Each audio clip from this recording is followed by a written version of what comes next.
दोस्तों, नमा संस्कृताय। आपको संस्कृत में शब्द रूप जैसे रामः रामौ रामाः याद करने में क्या डर लगता है? अगर ऐसी बात है तो आइए हम लोग संस्कृत के सारे शब्द रूप सिर्फ 21 जादुई प्रत्ययों में बनाते हैं। जी हाँ, इन्हें हम सुप्रत्यय कहते हैं। आज के इस वीडियो में हम सिर्फ 5 मिनट में कारक विभक्ति और इन 21 प्रत्ययों का पूरा गणित बहुत ही आसान भाषा में समझेंगे। वीडियो को अंत तक जरूर देखिएगा दोस्तों, और इसकी भाषा को समझने की कोशिश करिएगा। रूप रटने की ज़रूरत नहीं पड़ेगी और इसे समझ के हम लोग अपने इस शब्द रूप को 21 जादुई प्रत्ययों के माध्यम से अच्छे से समझ लेंगे और याद करने में बहुत आसानी होगी। अच्छे से समझ लेंगे और याद करने में बहुत आसानी होगी। तो आइए हम लोग समझते हैं इसके 21 प्रत्यय क्या क्या हैं। सबसे पहले हम लोग समझते हैं कि कारक क्या होता है। कारक क्या होता है इसको समझते हैं। वाक्य में जिसका पहले सुन लीजिए ध्यान से। वाक्य में क्रिया यानी वर्ब के साथ सीधा संबंध होता है उसे कारक कहते हैं। संस्कृत में मुख्य रूप से कारक 6 होते हैं। कौन कौन कारक 6 होते हैं दोस्तों? तो कारक 6 माने गए हैं कर्ता, कर्म, करण, संप्रदान और अपादान, अधिकरण। ये हमारे 6 कारक माने गए हैं। संबंध और संबोधन को क्रिया से सीधा संबंध न होने के कारण कारक नहीं माना जाता है। इन कारकों को दिखाने के लिए जिन चिन्हों का प्रयोग होता है उसे हम विभक्ति कहते हैं। और विभक्तियां 7 होती हैं। विभक्तियां 7 होती हैं तो फिर पहले आइए देख लेते हैं कारक, चिन्ह और विभक्ति। कारक, चिन्ह और विभक्ति क्या होती है उसे देख लेते हैं। ये देखिए, ये विभक्ति है और ये कारक है और ये चिन्ह है। सबको साथ साथ में देखते चलेंगे। प्रथमा विभक्ति कर्ता कारक और इसका चिन्ह ने होता है। द्वितीय विभक्ति कर्म कारक, इसका चिन्ह को होता है। तृतीय विभक्ति करण कारक, इसका चिन्ह से द्वारा होता है। चतुर्थी विभक्ति संप्रदान कारक, इसका चिन्ह के लिए होता है। उसके बाद यहाँ पे पंचमी विभक्ति अपादान, इसका कारक चिन्ह से अलग होना होता है। षष्ठी विभक्ति संबंध कारक होता है लेकिन इसे कारक नहीं माना गया है। इसका चिन्ह जो होता है का, के, की होता है। सप्तमी विभक्ति अधिकरण कारक में पर होता है और यहाँ संबोधन को भी कारक नहीं माना गया है। तो भी चिन्ह को तो समझना ही पड़ेगा। और इसका भी कारक नहीं होता है और इसका चिन्ह होता है भो, अरे। और उसके बाद हम लोग एक भाषा में देख लेते हैं एक बार में। तो यहाँ है, ऐसे समझ लेते हैं। कर्ता ने कर्म को करण से द्वारा संप्रदान के लिए अपादान से अलग होना, संबंध का के की अधिकरण में पर पे। और यहाँ पे संबोधन आ गया है तो संबोधन हे भो अरे। क्या? हे भो अरे। ये हो गया हमारा कारक चिन्ह। उसके बाद हम लोग देखते हैं कि अब आते हैं वीडियो के सबसे महत्वपूर्ण भाग में। वीडियो के सबसे महत्वपूर्ण भाग जो है वह आखिर शब्द रूप कैसे बनता है। महर्षि पाणिनि ने संज्ञा शब्दों को यानी नाउन के बाद लगने के लिए 21 प्रत्यय बताए हैं जिन्हें सुप्रत्यय कहा जाता है। इसी में विभक्तियां और वचन, तो विभक्तियां 7 होती हैं और वचन जो होते हैं वो 3 होते हैं। तो विभक्तियां 7 कौन कौन सी होती हैं? प्रथमा से लेके सप्तमी तक विभक्तियां यानी प्रथमा विभक्ति, द्वितीय विभक्ति, तृतीय विभक्ति, चतुर्थी, पंचमी, षष्ठी और सप्तमी, ये 7 प्रकार की विभक्तियां होती हैं। और जो हमारे वचन होते हैं वो वचन जो होते हैं वो 3 वचन होते हैं। कौन? एक वचन, बहुवचन और एक वचन, द्विवचन और बहुवचन होते हैं। ये विभक्तियां हैं प्रथमा, द्वितीय, तृतीय, चतुर्थी, पंचमी और षष्ठी, सप्तमी। क्या होती है? षष्ठी और सप्तमी, ये जो होती हैं ये हमारी विभक्तियां हो जाती हैं, षष्ठी सप्तमी। और जो वचन होते हैं वो हमारे वचन होते हैं। कौन कौन? एक वचन, द्विवचन और बहुवचन। तो वचन कितने हैं? 3 हो गए वचन, और विभक्तियां कितनी हो गई? 7 हो गए, विभक्तियाँ 7 हो गई। तो इन्हीं विभक्तियों और वचनों के माध्यम से हम लोग 21 प्रत्यय का अध्ययन करेंगे। और ये 31 प्रत्यय हैं क्या, आइए देखते हैं। ये 21 जो प्रत्यय हैं वो हैं विभक्ति, एक वचन, द्विवचन और बहुवचन। तो प्रथमा विभक्ति में सु, जिसका स शेष बचता है, और प्रथमा विभक्ति एक वचन में सु प्रत्यय लगता है, प्रथमा विभक्ति द्विवचन में अ प्रत्यय लगता है, प्रथमा विभक्ति बहुवचन में जस और अस भी लगता है। क्या, जस और अस प्रत्यय लगता है। उसी तरह द्वितीय विभक्ति को देख लेते हैं। द्वितीय विभक्ति में अम प्रत्यय लगता है एक वचन में, औट जिसका अवशेष बचता है वह द्विवचन में लगता है, सस और अस जो होता है वह बहुवचन में लगता है। इसी तरह हमारी अगली विभक्ति है तृतीय विभक्ति। तृतीय विभक्ति एक वचन में टा प्रत्यय लगता है जिसका आ शेष रहता है, और द्विवचन में भ्याम लगता है, बहुवचन में भीस लगता है। इसी तरह चतुर्थी विभक्ति होती है।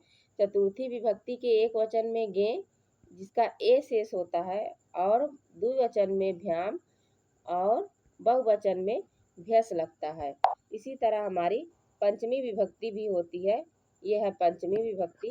पंचमी विभक्ति की एक वचन में गस जो अथ होता है यह लगता है, द्विवचन में भ्याम लगता है और बहुवचन में भ्यस लगता है।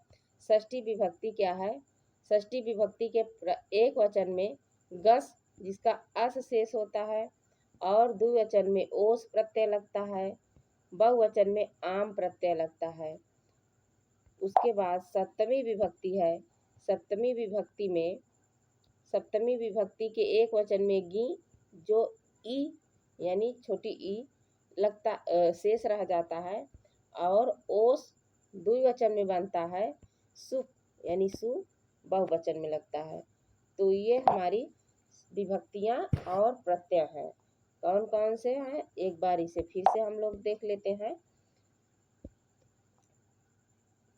पूरा एक साथ देखते हैं। तो ये है विभक्तियाँ, एक वचन है और ये द्विवचन है और ये बहुवचन है।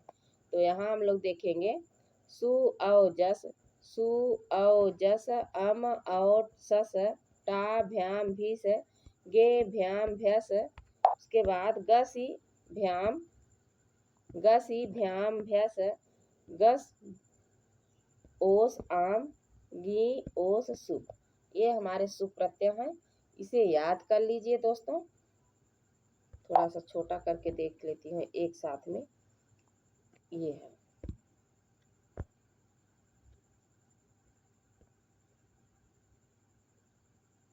ये है। फिर से इसे देख लेते हैं। ये है, देखिए ये पूरी विभक्ति है, एक वचन का है, ये द्विवचन का और ये बहुवचन का। सु औ जस, अम औ सस, टा भ्याम भीस, गे भ्याम भ्यस, गसी भ्याम भ्यस, गस ओस आम, गी ओस सु। इसे देख लीजिए, समझ लीजिए और पढ़ लीजिए। यही प्रत्ययों से सारे रूप जो होते हैं, शब्द रूप बनते हैं। उसको भी हम लोग देखेंगे कि कैसे बनता है शब्द रूप। फिर से एक बार दोहरा लेते हैं। बार बार पढ़ने से जो है हमें समझ में आ जाएगा, याद हो जाएगा। तो फिर से देख लेते हैं।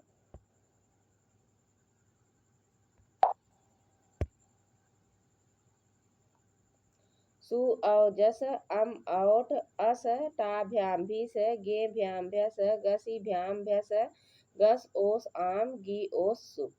उसके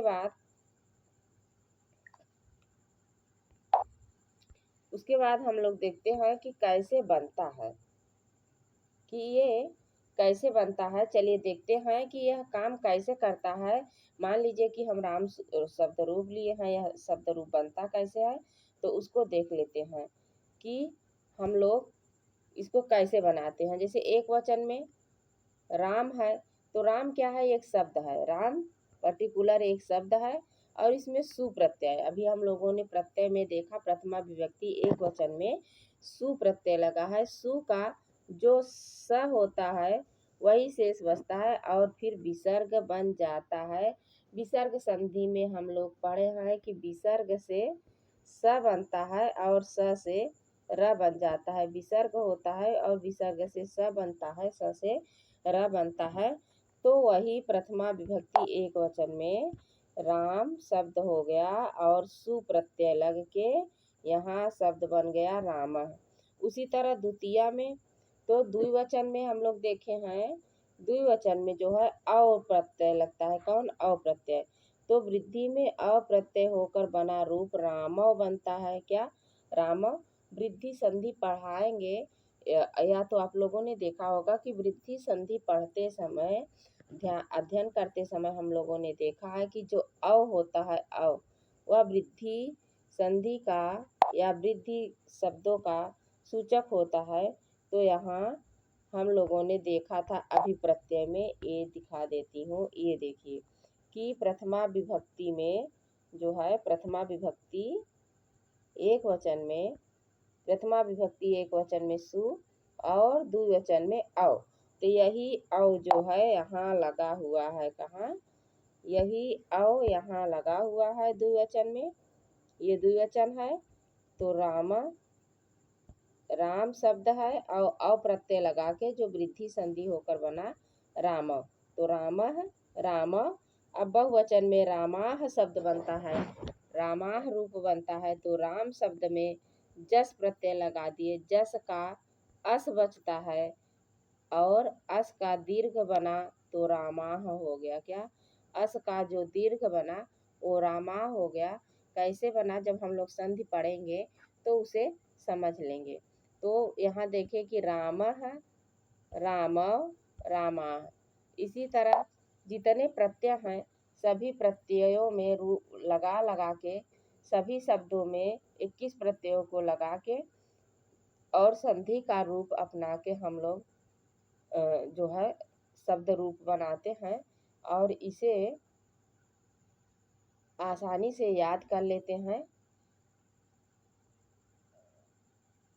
यह कितना आसान है, बहुत ज़्यादा कठिन नहीं है, सिर्फ समझने की बात है कि ये है हमारे 21 प्रत्यय और इन्हीं 21 प्रत्ययों के सहारे से ये जो हमारा रूप बनता है, शब्द रूप धातु रूप दोनों में ही प्रत्यय लगते हैं। लेकिन शब्द रूप का जो प्रत्यय है वह अलग होता है, धातु रूप का प्रत्यय अलग होता है और बड़े ही आसानी से हम लोग बना सकते हैं, समझ सकते हैं।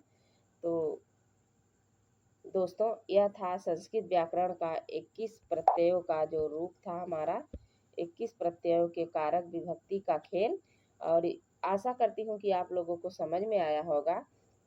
अगर आप चाहते हैं कि इन प्रत्ययों से शब्द रूप बनने के एक नियम पर डिटेल वीडियो बनाऊं तो नीचे कमेंट बॉक्स में इसका पार्ट 2 ज़रूर लिखिएगा और पसंद आया हो तो लाइक करें और संस्कृत पढ़ने वाले अपने दोस्तों के साथ शेयर करें और बताएं, चैनल को सब्सक्राइब करें।